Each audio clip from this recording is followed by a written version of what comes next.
말씀은 로마서 1장입니다.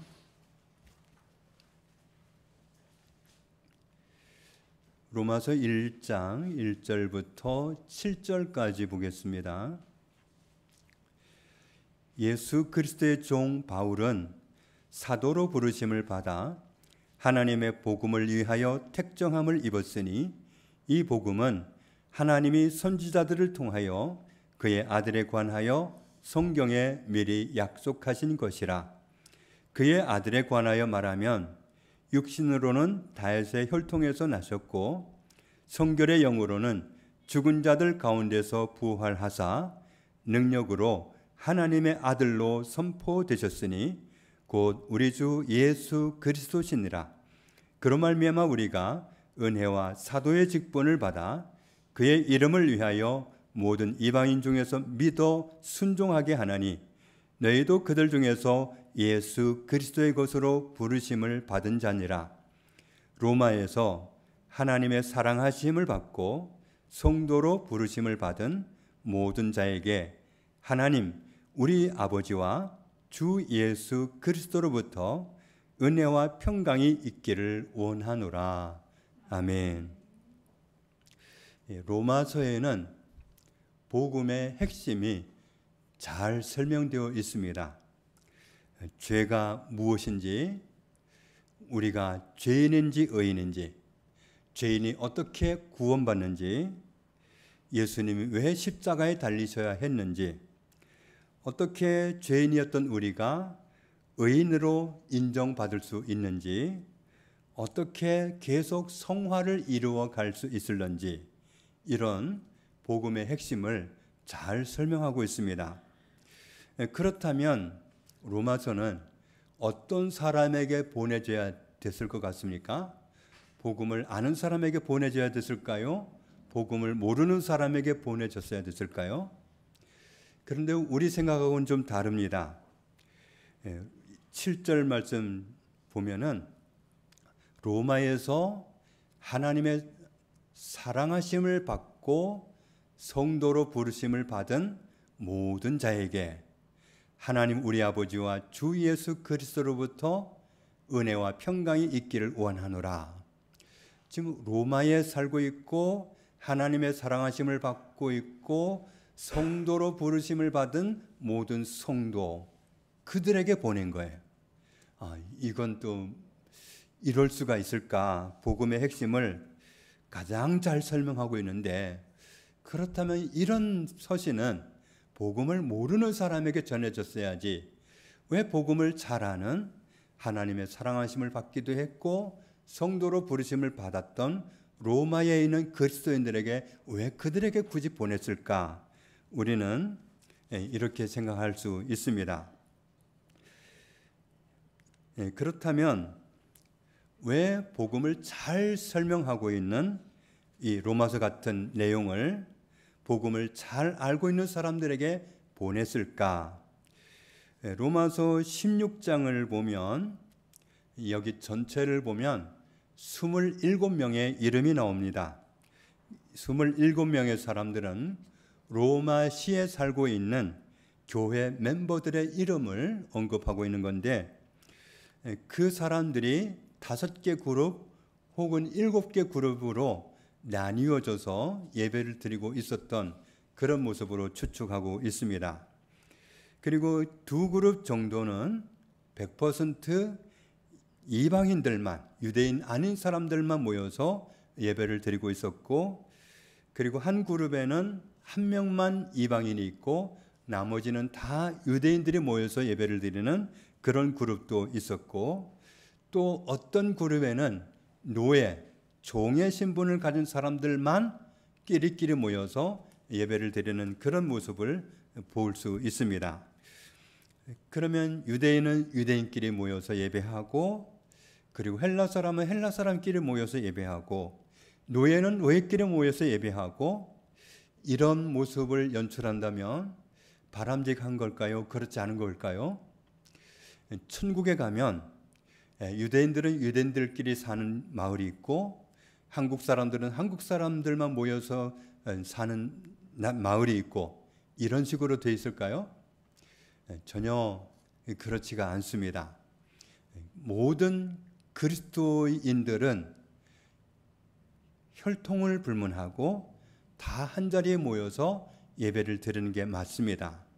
그리고 지금 로마서 16장에서 여러 그룹으로 5그룹이나 7그룹으로 나뉘어져서 끼리끼리 예배를 드리는 이 사람들이 원래는 한자리에 모여서 예배를 드렸던 사람들이에요.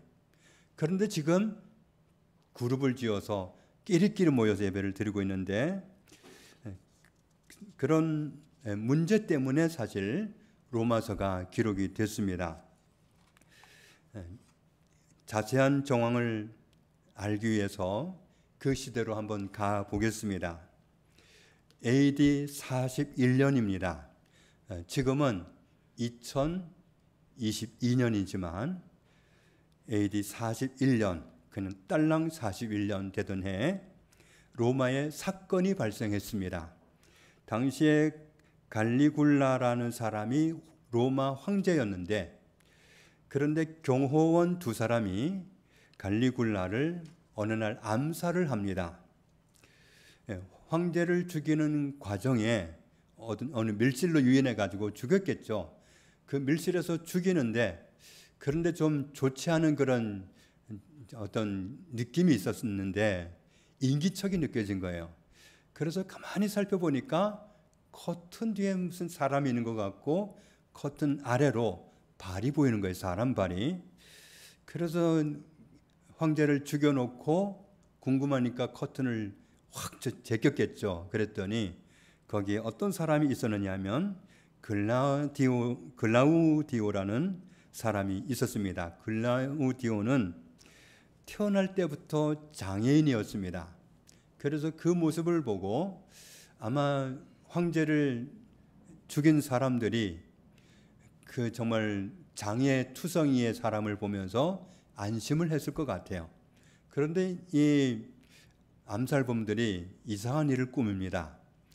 그 장애인을 데리고 나가더니 사람들 앞에 세우고 갈리굴라 황제가 죽었다.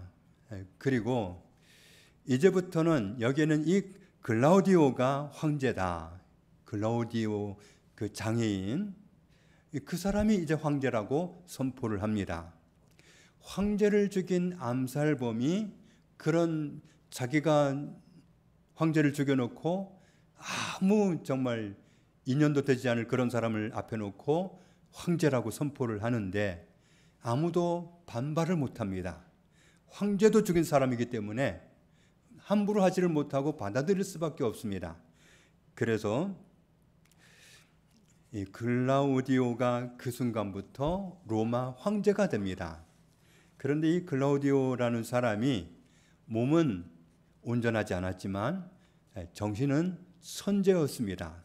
머리가 좋은 사람이었는데 아마 그 암살범들이 그 장애인을 황제로 세워놓고 아마 뒤에서 섭정을 하려고 했는지도 모릅니다. 그리고 또 들려오는 다른 이야기로는 똑똑한 글라우디오가 워낙 머리가 좋은 사람이니까 그 사람이 꾸며낸 일일 수 있다는 얘기도 들려와서 어느 게 사실인지는 알 수가 없습니다.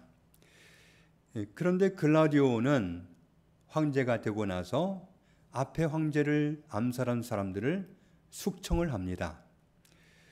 그리고 이 글라우디오는 머리가 좋기는 한데 어떤 결정을 할 때 좀 극단적인 결정을 하는 경향이 있습니다. AD 49년 어느 날 로마에 살고 있는 유대인들이 2그룹으로 나뉘어졌습니다. 한쪽은 예수님을 그리스도로 믿는 유대인들이고 또 한쪽은 예수님을 그리스도로 믿지 못하는 유대인들이고, 이 2사람들이 다툼이 생겨가지고 서로 싸움을 하는데, 그런데 문제가 뭐냐 하면 이 유대인들이 로마에서 아주 영향력이 있던 사람들이라 유대인들이 싸움을 하고 있으니까 로마 경제가 안 돌아가는 겁니다. 로마 경제가 안 돌아가니까 그 사실이 이제 황제한테 보고가 됐고, 그래서 황제가 그런 상황을 맞이했을 때 어떻게 하면 되겠어요? 양쪽의 리더를 불러다 놓고 도대체 왜들 그러느냐 해가지고 이유를 들어보고 중재를 해주면 되잖아요. 그런데 그렇게 하지를 않고 글라디오 황제는 로마에 살고 있던 모든 유대인들을 로마를 떠나라, 로마를 떠나버려라, 꼴도 보기 싫다, 그렇게 추방령을 내려버렸어요. 그렇게 극단적인 결정을 하는 성향이 있다고 그랬잖아요. 그런데 그 당시 그 상황이 성경에도 기록이 되어 있습니다. 사도행전 18장에 보면 나와 있는데, 그 후에 바울이 아덴을 떠나 고린도에 이르러, 바울이 고린도에 갔을 때 있었던 일이라는 거죠. 아굴라라 하는 본도에서 난 유대인 한 사람을 만나니 글라우디오가 모든 유대인을 명하여 로마에서 떠나라 한 고로 그가 그 아내 브리스길라와 함께 이달리아로부터 새로 온지라. 바울이 그들에게 가매, 바울이 전도 여행하다가 만났던 아굴라와 브리스길라 두 부부를 만났는데, 이 사람들이 바로 글라우디오 황제가 추방령을 내려서 그때 로마를 나왔던 사람들이라는 거죠. 그러니까 이게 역사적인 사실인 겁니다. 이 사건이 일어나고 로마에는 유대인은 한 명도 없었습니다. 다 추방을 당했기 때문에. 그러니까 교회는 그동안 유대인, 이방인 함께 모여서 예배를 드려왔었는데, 유대인이 다 떠나버리고 나니까 교회는 이방인만 남아 있었어요. 문제는 뭐냐 하면, 그동안 교회를 이끌고 했던 모든 주축이 되는 사람들, 말하자면 기둥 역할을 했던 사람들이 전부 유대인이에요.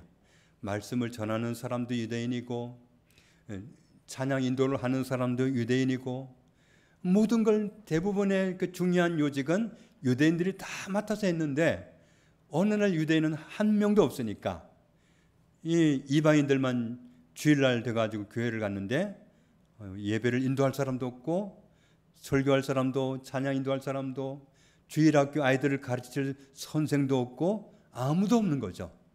그러니까 이제 급조해서 서로 분담을 해가지고 어떤 사람은 설교를 하고 어떤 사람은 주일학교 교사를 맡고, 그러면서 새롭게 교회를 이제 운영해 가게 된 거죠. 그러면서 그들 중에 아무도 이 일이 오래 가리라고 생각한 사람이 없습니다. 유대인들도 그랬고 이방인들도 그랬고, 조만간에 유대인들이 돌아오겠지, 그렇게 기대를 했었습니다.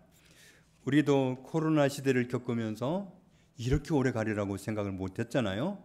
곧 끝날이라고 생각을 했는데 아직도 진행 중에 있습니다. 그래서 유대인들이 속히 돌아올 줄 알았는데 점점 길어지고, 그렇게 시간이 흘러갔습니다. 그렇게 해서 AD 54년 글라우디오 황제가 죽었습니다. 로마 전통에는 법을 만든 황제가 죽고 나면 그 황제가 만들었던 법이 효력이 상실됩니다. 글라우디오는 유대인들을 다 떠나라고 추방령을 내렸는데, 그 사람이 죽으면 떠나라는 그 명령이 취소가 되는 겁니다. 효력이 없어져서 유대인들이 돌아오게 됐습니다. 그래서 유대인 그리스도인들이 돌아와서 교회를 가보니까 이방인 그리스도인들이 교회를 잘 지키고 있었고, 하는 실력들을 보니까 전에는 뭐 그저 아무것도 할 수 없이 예배 참여만 하던 그 사람들이 예배를 인도하고 말씀을 전하고 주일학교 아이들을 지도하고 찬양을 인도하고, 그런 모습을 보니까 대견한 거예요. 이야, 정말 이 사람들이 잘 성장했구나 하는 모습을 발견했습니다. 그런데 문제는 뭐냐 하면 식사 시간에 터졌어요. 식사 시간에 이방인 그리스도인들이 점심 식사를 잘 준비해 가지고 상차림을 하는데, 그런데 문제는 돼지고기가 나온 거예요. 유대인들은 돼지고기를 안 먹잖아요. 레위기 11장을 보면 아무 짐승이나 먹을 수 없는 규례를 가지고 있는 사람들이 유대인들이었는데, 돼지고기를 보자마자 뒤집어진 겁니다. 아니, 하는 모습 보고 잘하는 줄 알았더니 이것들이 정말 이럴 수가 있나? 그러면서 완전히 무시를 해버립니다. 니네들이, 이방인들이 그러면 그렇지 니까짓 것들이 뭘 한다고, 그러면서 그동안 맡고 있던 모든 요직을 다시 되돌려 놓으라고 그러고, 너희는 자격조차 없다고 그러고 무시를 해버리기 시작하니까 교회 안에 갑자기 싸늘한 바람이 돌기 시작합니다. 그렇게 서로 싸우다 보니까 유대인들은 유대인들끼리 주도권을 다시 빼앗으려고 하고, 니놈들은 알지도 못하면서 직분만 갖고 있다고 그러고, 또 그동안 교회를 지켜왔던 5년여 동안 교회를 지켜왔던 이방인들 입장에서는 황당한 거죠. 모르는 걸 쓰면 가르쳐주면 될 거지, 그렇게 다 뺏으려고 하니까 이게 안 맞는 거죠. 그러다 보니까 그런 상황 때문에 유대인들은 유대인들끼리 모여서 예배를 드리게 되고, 이방인은 이방인끼리 모여서 예배를 드리게 되고, 그런 문제가 발생한 겁니다. 유대인들 내면에는 우월감이 늘 잠재되어 있습니다. 로마에 있는 유대인 그리스도인들과 이방인 그리스도인들 간에 이런 갈등이 있어가지고 다 뿔뿔이 끼리끼리 흩어져서 예배를 드리고 있다.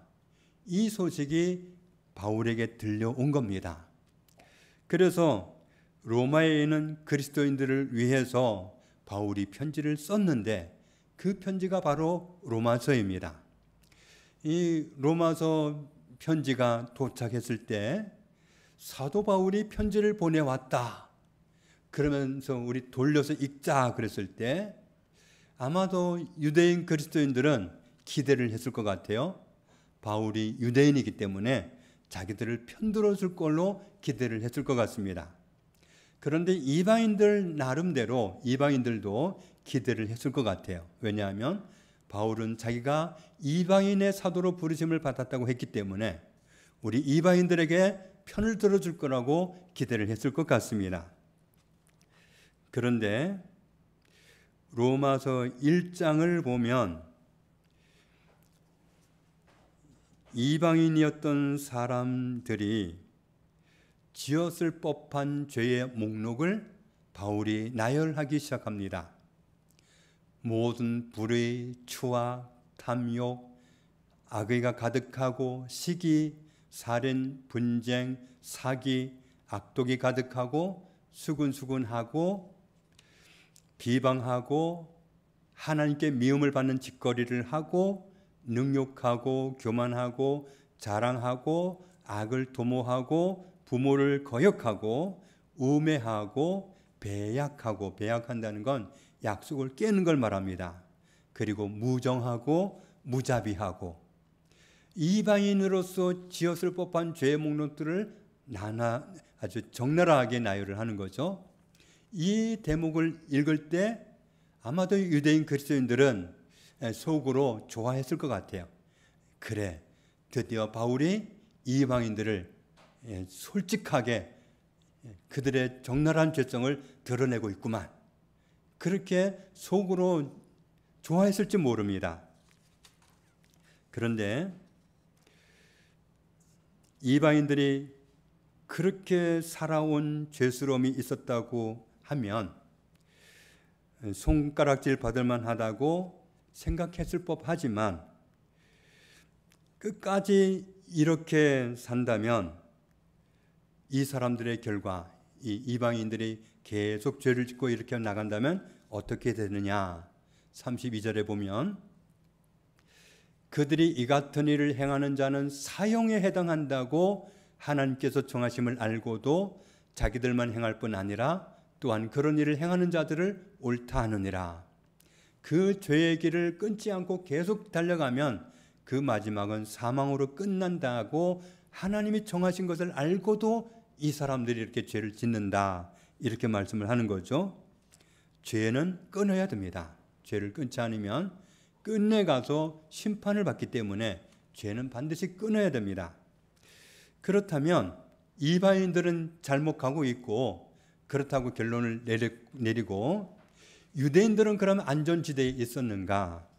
2장 1절을 보면 이 대목이 좀 유대인들이 보면 뜨끔할 것 같습니다. 그러므로 남을 판단하는 사람아, 누구를 막론하고 네가 핑계하지 못할 것은 남을 판단하는 것으로 네가 너를 정죄함이니 판단하는 네가 같은 일을 행함이니라. 이방인 그리스도인들은 율법도 알지 못하고 모든 게 엉망이라고 유대인들이 판단하고 있는 건데, 너는 하나님께 판단받을 삶을 안 살고 있니? 너는 이방인들이 잘못됐다고 실컷 판단하고 있는데 너는 하나님께 판단받을 일은 일절 안 하고 있니? 이렇게 도전하는 겁니다. 결국 유대인 그리스도인들도 안전지대에 있지 않았습니다. 2절을 보면 그들도 이 길로 끝까지 가면, 유대인도 끝까지 이렇게 남을 판단하는 죄를 짓고 가면 이런 일을 행하는 자에게 하나님의 심판이 진리대로 되는 줄 우리가 아노라. 남을 판단하고도 괜찮을 줄 알았느냐? 이 또한 심판받을 일이 아니냐? 유대인들에게도 도전하는 겁니다.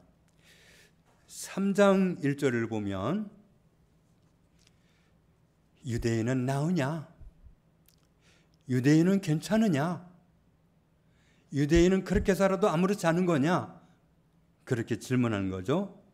9절 10절을 보면 그러면 어떠하냐? 우리는 나으냐? 결코 아니라. 유대인이나 헬라인이나 다 죄 아래 있다고 우리가 이미 선언하였느니라. 기록된 바 의인은 없나니 하나도 없으며. 이방인들이 잘못됐다고? 유대인은 온전해? 하나님 앞에서 의인은 하나도 없다. 19절 20절을 보면 우리가 알거니와 무릇 율법이 말하는 바는 율법 아래에 있는 자들에게 말하는 것이니 이는 모든 입을 막고 온 세상으로 하나님의 심판 아래에 있게 하려 함이라. 율법을 소유한 사람들이 유대인들이 율법을 가진 게 자랑이고 우리는 율법을 가지고 있고 율법을 지켜왔고 그래서 율법이 너희에게 자랑거리가 되는 줄 아느냐? 율법이 말하는 바가 뭐냐? 율법은 모든 입을 막기 위한 거다. 그래서 모든 사람이 죄 아래 있다는 것을 하나님의 심판받을 대상이라는 걸 알게 해주는 게 율법이다. 같이 읽습니다.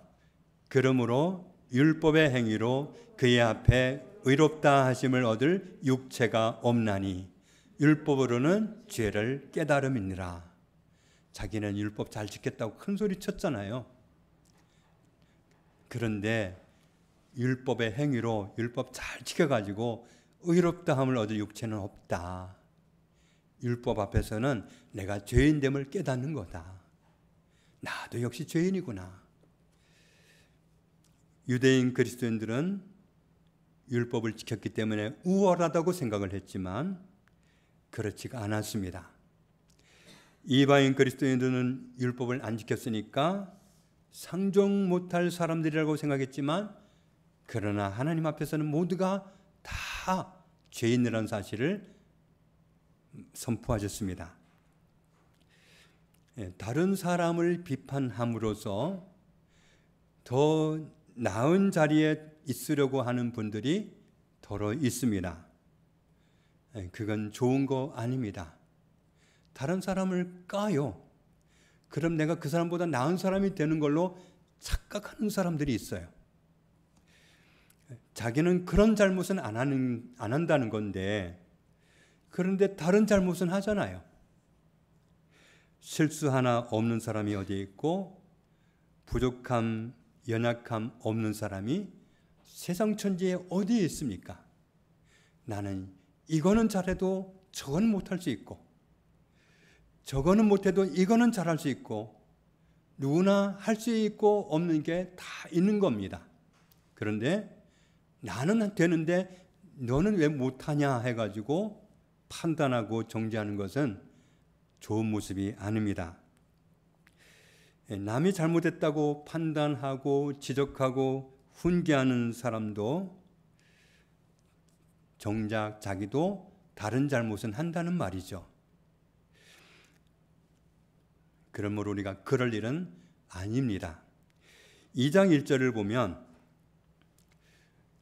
우리는 이 말씀을 통해서 결론을 내려야 됩니다.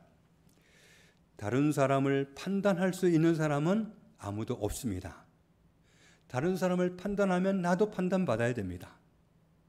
다른 사람을 용서하면 나도 용서받을 수 있지만 다른 사람을 용서하지 못하면 나도 용서받을 자격을 포기하는 겁니다. 3장을 보면 나는 나름대로 율법을 지켰으니까 나는 나름 괜찮은 사람이고 너는 율법을 안 지켰으니까 심판받아야 된다고 정죄하는 것은 합당하지 않습니다. 율법의 행위로 하나님 앞에 설 수 있는 사람이 없기 때문에 유대인이나 이방인이나 하나님 앞에서는 다 죄인입니다. 그래서 누구든지 하나님 앞에서는 심판받을 존재이지 누구를 판단할 자격이 있는 사람은 없습니다. 유대인이나 이방인이나 모든 사람이 하나님 앞에서는 죄인입니다.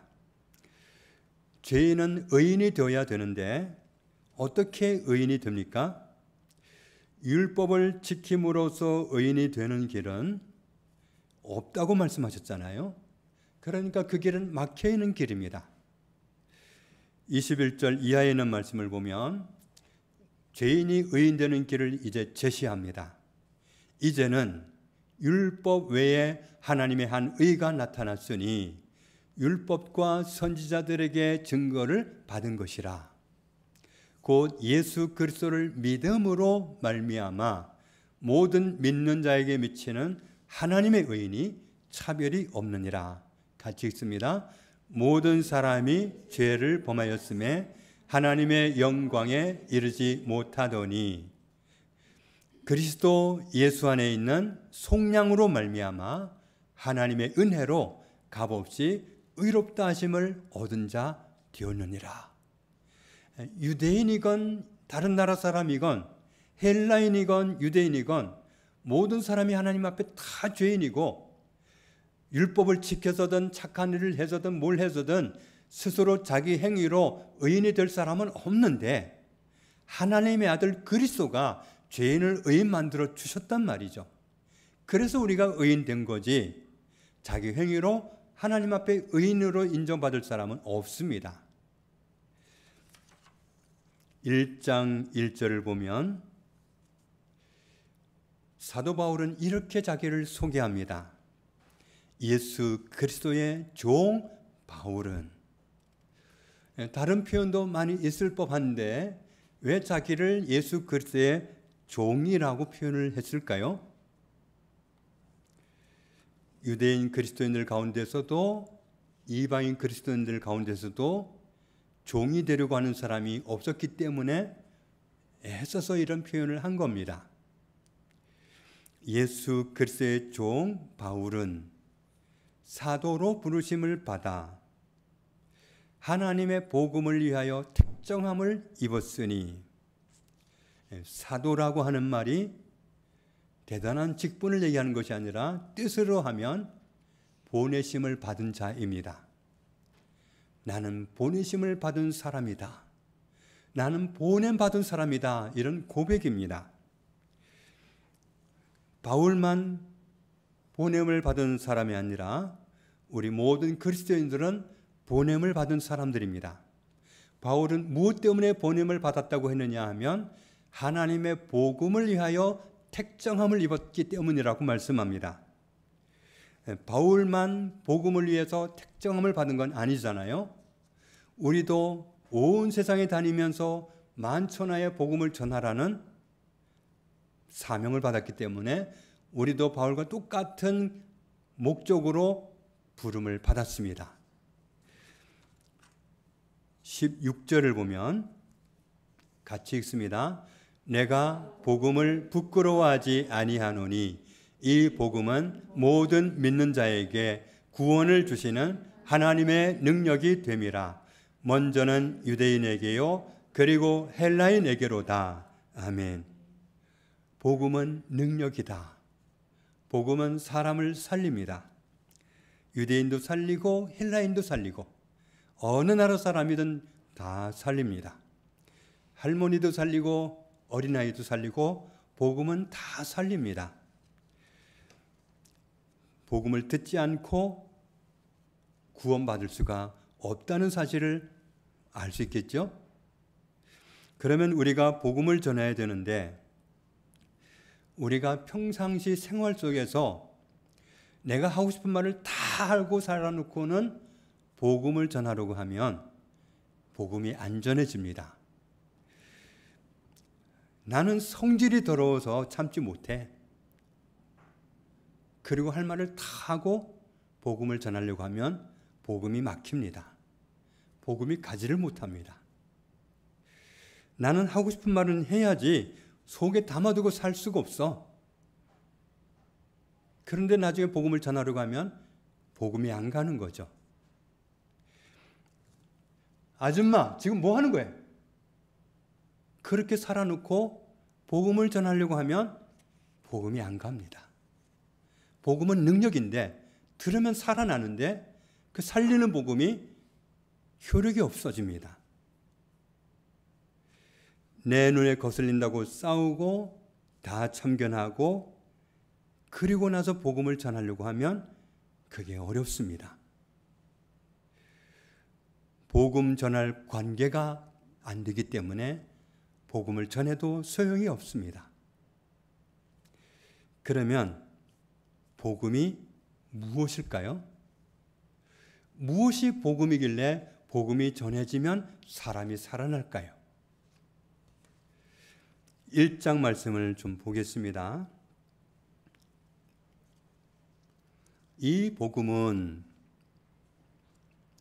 복음이 뭔지 복음을 설명하는 거죠. 이 복음은 그리고 나서 그 다음 단어부터 괄호를 치겠습니다. 왜냐하면 중요한 그 초점을 찾기 위해서 이 복음은 다음부터 그 다음 단어부터는 괄호를 치고 보겠습니다. 지금부터 읽는 부분은 괄호 안에 있는 겁니다. 하나님이 선지자들을 통하여 그의 아들에 관하여 성경에 미리 약속하신 것이라.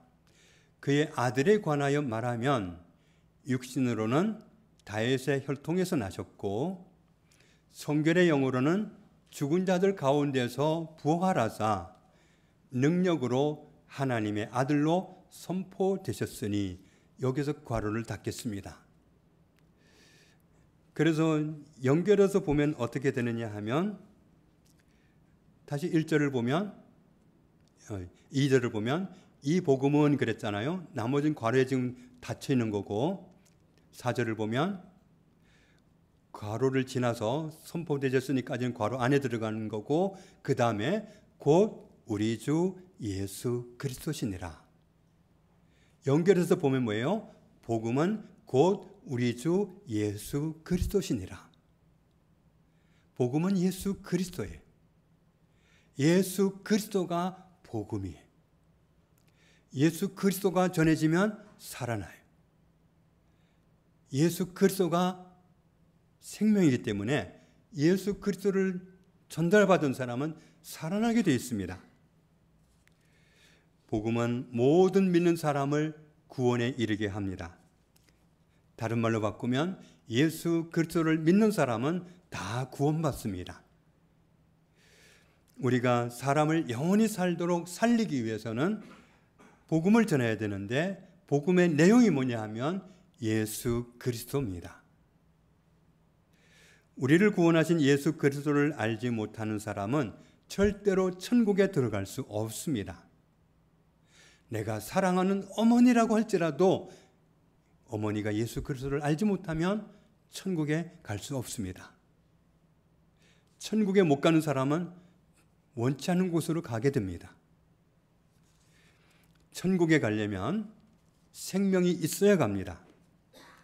요한일서 5장 말씀 또 증거는 이것이니 하나님이 우리에게 영원히 사는 생명을 주신 것과 이 영원히 사는 생명이 그의 아들 예수 그리스도 안에 있는 그것이니라. 그래서 하나님의 아들 예수 그리스도가 있는 자에게는 생명이 있고 하나님의 아들 예수 그리스도가 없는 자에게는 생명이 없느니라. 내가 하나님의 아들의 이름을 믿는 예수 그리스도를 믿는 너희에게 이것을 쓰는 것은 너희로 하여금 너희에게 영원히 사는 생명이 있음을 알게 하려 함이라. 예수 그리스도가 있어야 생명이 있는 거예요. 그 생명이 있어야 천국에 사는 거예요. 예수 그리스도가 영생하는 생명입니다. 예수 그리스도를 모르고도 영생하는 사람은 있을 수가 없습니다. 예수님이 생명이기 때문에. 그래서 요한계시록 20장에 이렇게 말씀하죠. 같이 읽습니다. 누구든지 생명책에 기록되지 못한 자는 불못에 던져지더라. 천국에 있는 생명책에, 천국에 있는 호적에 이름이 기록되지 않는 사람은 천국이 아니라 불못, 지옥으로 던져진다. 예수 그리스도가 생명입니다. 예수 그리스도가 있어야 생명 있는 사람입니다. 고린도전서 9장을 보면 같이 읽습니다. 내가 모든 사람에게서 자유로우나 스스로 모든 사람에게 종이 된 것은 더 많은 사람을 얻고자 함이라. 바울은 다른 사람 앞에 설 때 자기는 자유인이지만 종의 태도를 취한다. 그 사람의 종인 양 행세한다. 왜냐하면 더 많은 사람을 얻기 위해서, 더 많은 사람을 살리기 위해서, 복음이 전달되는데 걸림돌이 되지 않기 위해서, 나를 통해서 복음이 잘 전달되게 하기 위해서 차라리 복음이 전달돼서 그 사람이 살아날 수만 있다면 내가 이 사람의 종이 되리라. 이렇게 선택한다는 거예요. 그러니까 평상시에 좀 못마땅해도 바락바락 싸울 필요가 있겠어요? 그럼 복음이 가려워지는데, 복음을 못 전하게 되는데 그럴 일이 있겠습니까? 바울은 복음을 위해서 자기를 포기한다는 겁니다. 복음 때문에 영생을 얻어야 할 한 영혼의 소중함 때문에 복음이 잘 전달되게 하려고 나는 종이 되겠다. 그렇게 작정하고 산다는 겁니다. 사람을 살리는 복음을 편만하게 전달하기 위해서 내가 죽어야 되고 내가 낮아져야 가능합니다. 있는 성질 다 부리고 내 입술로 나오는 말 다 뱉어버리고 그렇게 살면서 복음을 전하면 복음은 막힙니다. 희한하게 복음 전하려고 나름대로는 애쓰는데 열매가 안 맺혀져요. 열매는 정확합니다. 너희가 스스로 열매를 맺는 게 아니라 내게 붙어 있어야 된다고 하셨잖아요. 열매는 포도나무 가지에서 열리는데 그 가지가 열매를 잘 맺으려면 자기 혼자 묘기를 부리고 노력을 해야 되는 게 아니라 그냥 포도나무 원줄기에 붙어 있기만 하면 열매를 맺는다. 마찬가지로 너희가 내게 붙어 있으면 열매를 맺는다. 주님과 함께 붙어 살면서 인상 붉히고 욕하고 손가락 부리고 함부로 말하고 휘두르려고 그러고 그게 되겠습니까? 주님이 보고 계시는데 내가 지금 주님 앞에 있습니다 하면 그게 안 될 거예요. 그러니까 일상생활 속에서 함부로 말할 수 있는 사람은, 함부로 다른 사람에게 얼굴 붉힐 수 있는 사람은 주님이 안 보이는 거예요. 내가 주님께 붙어 있으면 그럴 리가 없죠. 내가 주님 앞이라고 생각한다면 내가 어떤 사람에게 그렇게 하겠어요? 주님은 그 사람이 구원받기를 원하시고 그래서 나를 통해서 복음이 전달되기를 원하시고 그래서 그 사람이 살아나기를 원하시는데 어떻게 그분 앞에서 내가 내 자존심 살리겠다고 버럭버럭 소리를 지르고 그러겠어요? 그럴 수는 없는 겁니다. 예수님을 모르는 사람은 영혼이 죽어 있는 사람입니다. 그 사람을 살려내려면 복음이 전달되는 것 밖에는 방법이 없습니다. 로마서 10장에 말씀합니다. 그런지 그들이 믿지 아니하는 이를 어찌 부르리요. 예수 그리스도를 주로 삼고 주로 부르면 구원받는데 믿지 아니하는 이를 어찌 부르리요. 듣지도 못한 이를 어찌 믿으리요. 전파하는 자가 없이 어찌 들으리요. 전파했는데요. 일상생활 속에서 내가 영혼들을 무시하고 살았기 때문에 열매가 안 맺히는 겁니다. 어떤 영혼도 내가 함부로 해도 되는 영혼은 없습니다. 모든 영혼은 살아나야 되고 살려내기를 원하시는 주님이 나와 함께 계십니다. 그래서 우리는 주님 앞에서 생각하고 주님 앞에서 인상을 쓰든지 펴든지 해야 됩니다. 내가 전한 복음이 능력이 되려면 내가 죽어야 됩니다. 마태복음 10장에 말씀합니다. 또 자기 십자가를 지고 나를 따르지 않는 자도 내게 합당하지 아니하니라. 자기 십자가를 지는 사람은 다른 사람을 나무랄 수 있는 사람이 아닙니다. 중죄인으로 분류돼서 형량으로 가는 사람이 자기이기 때문에 누구를 탓할 수 있는 그런 형편이 아닙니다. 그런데 자기 십자가를 지고서 주님을 따르라는 거예요. 누가복음 9장에도 같이 읽습니다. 또 무리에게 이르시되 아무든지 나를 따라오려거든 자기를 부인하고 날마다 제 십자가를 지고 나를 따를 것이니라. 아무든지 누구든지 주님을 따르려고 하면 자기를 부인하면서 내 할 것 다 해가면서 내 하고 싶은 말 다 해가면서 내 성깔 다 부려가면서 하는 게 아니라 부인하고 안 된다. 복음 전해줘야 된다. 안 된다. 내가 복음 잘 전해서 저 사람 살려면 내가 참아야 된다. 내가 죽어야 된다. 그러면서 주님을 따르라는 거예요. 날마다.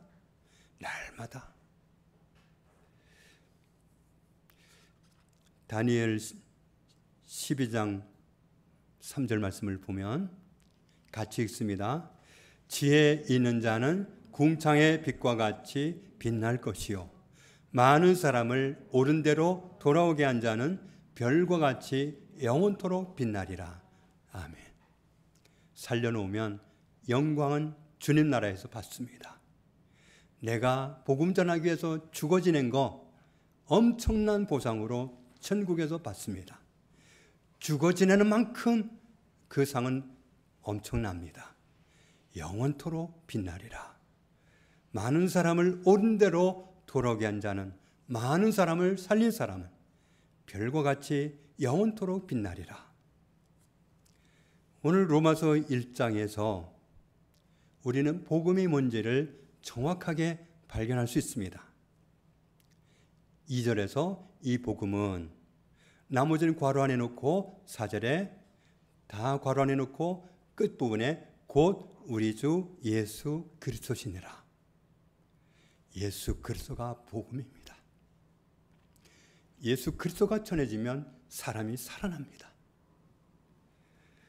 복음이 복음되게 하기 위해서 나를 낮추고 나를 죽이고 내 성깔을 죽이고 내 말을 죽이고 죽어진 모습으로 복음 대신 그리스도를 전함으로 무수하게 생명을 살리고 천국에서 영원토록 빛나게 하시는 그 예비된 상을 누리며 살아가는 그 상을 기대하면서 그렇게 주님께 헌신하며 살아갈 수 있는 저와 여러분 되시기를 주님의 이름으로 축복합니다. 아버지 감사합니다. 우리도 죄로 인해서 죽은 자였지만 율법을 모르기도 했고 율법을 가진 적도 없지만 율법이 있어도 율법을 행함으로 의인되는 길이 없었는데 죄인이었던 우리를 예수 그리스도가 십자가에서 죄값을 다 물어주시고 우리를 의인 만들어 주셔서 생명이 있는 사람, 하나님의 자녀가 되게 하시는 애 감사합니다. 우리가 얻은 이 값진 구원, 이 복음을 살아있지 못한 사람에게 전해야 되겠사오니, 영혼이 생명이 없어 죽어있는 사람에게 전해야 되겠사오니, 사람을 살리기 위해서 영원히 살릴 그 하나님의 계획에 동참하기 위해서, 복음이 복음으로 전달되도록 하기 위해서 나를 죽이고 나를 포기하고 내 성과를 죽이고 내 말을 죽이고 그렇게 복음을 효과적으로 전하며 주님 앞에 무수히 쓰임받는 삶을 살아갈 수 있는 저희가 되게 하여 주옵소서. 일상의 삶이 복음을 전하기에 합당한 삶을 살아가는 저희들이 되게 하시고, 언제 어디에서라도 꺼리낌 없이 복음을 전할 수 있는, 나를 죽이면서 그렇게 헌신적으로 복음을 전하는 생명 되신 그리스도, 복음 되신 예수 그리스도를 애써서 증거하며 살아가는 저희들이 되게 하여 주옵소서. 예수님 이름으로 기도합니다. 아멘. 544장 찬양합니다.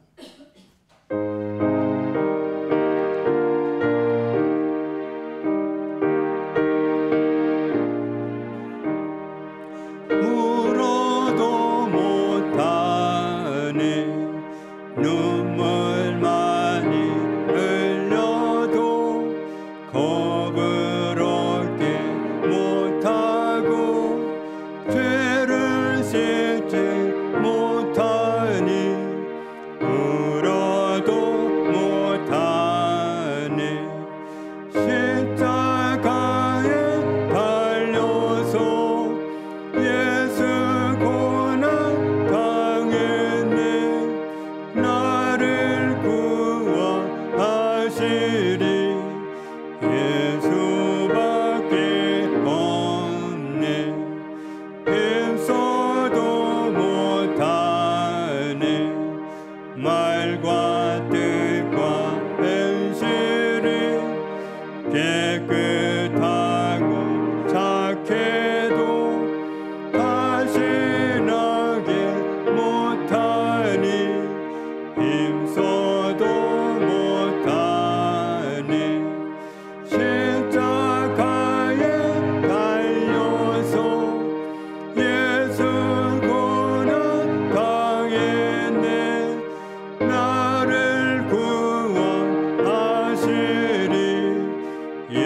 예수밖에 없네. 참아도 못하네. 할 수 없는 죄인이 흉한 죄에 빠져서 어찌하니 죽을까. 참아도 못하네. 십자가에 달려서 예수 고난 당했네. 나를 구원하시리 예수밖에 없네. 믿으면 되겠네. 예수만 믿어서 그 은혜를 힘입고 오직 주께 나가며 영원 삶을 얻네. 십자가에 달려서 예수 고난 당했네. 나를 구원하시리 예수밖에 없네. 오늘 말씀 생각하면서 잠시 통성으로 같이 기도합니다.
우리를 살린 복음이 예수 그리스도입니다. 모든 사람을 살릴 복음이 예수 그리스도입니다. 바울이 그랬듯이 우리도 복음을 전하도록 부름을 받았습니다. 그런데 우리가 우리 삶이 받쳐주지 않을 때 우리가 전하는 복음이 되지 못했습니다. 우리가 철저하게 복음 때문에 예수 그리스도를 드러내기 위해서 내가 포기되어지고 내가 죽고 내가 접어지는, 내가 뭉개지는, 내가 종되는 그 자리를 기꺼이 차지할 수 있기 원합니다. 예수 그리스도만 전해줄 수 있다면, 그래서 저 사람이 살아날 수만 있다면 정말 좋겠다고, 그랬으면 정말 감사하겠다고, 이런 마음으로 복음 전하며 살아가는, 예수 그리스도 증거하며 살아가는 저희들이 되게 하여 주시고, 많은 열매를 맺어서 하나님을 기쁘시게 하는 주의 자녀로 살게 해 주옵소서. 삶으로 이중생활이 아니라 언제나 내가 주님 앞에 있고 주님 앞이기 때문에 어떻게 행할 바를 알고 그렇게 주님의 제자로 주님의 종으로 자리매김하며 살아가는 지혜를 항상 부어 주옵소서. 주님께 예물 드립니다. 우리의 작은 정성을 주께서 연락하여 주시니 감사합니다. 주의 공급하시고 채우시는 능력으로 일평생 살게 하여 주시고 주를 영원롭게 하며 살아가는 저희들이 다 되게 하여 주옵소서. 예수님 이름으로 기도합니다. 아멘.